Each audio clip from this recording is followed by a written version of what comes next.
ഇന്ന് ഞാൻ ചെയ്യാൻ പോകുന്നത് പനിക്കൂർക്ക കൊണ്ടുള്ളൊരു മരുന്നാണ്. കുട്ടികൾക്ക് പറ്റിയതാണ്. കുട്ടികൾക്ക് പനി ഉള്ളപ്പോൾ നമുക്കിതിൻ്റെ ഇല എടുത്ത് പിഴിഞ്ഞ് വെള്ളത്തിലിട്ട് അത് വെച്ച് മേലൊക്കെ കഴുകി കഴിഞ്ഞാൽ കുട്ടികളുടെ പനി പെട്ടെന്ന് മാറിക്കിട്ടുന്നതാണ്. എങ്ങനെയാണെന്ന് നമുക്ക് നോക്കാം. തുളസിയിലും പനിക്കൂർക്കയുടെ ഇല ആദ്യമായി നമുക്ക് നന്നായിട്ട് കഴുകി വൃത്തിയായിട്ടെടുക്കാം.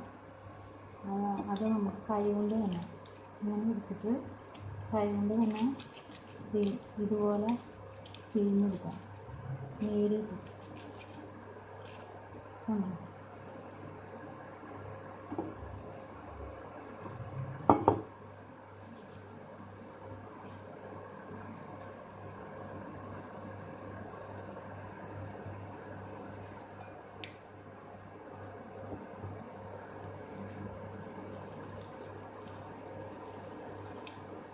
ഇതുപോലെ നന്നായിട്ട് പിഴിഞ്ഞെടുക്കണം.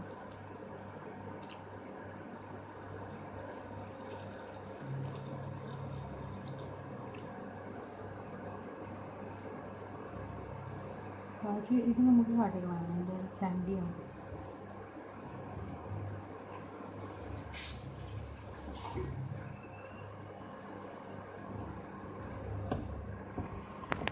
നമുക്ക് ചൂടുവെള്ളത്തിലേക്ക് ഒഴിച്ചു കൊടുക്കണം.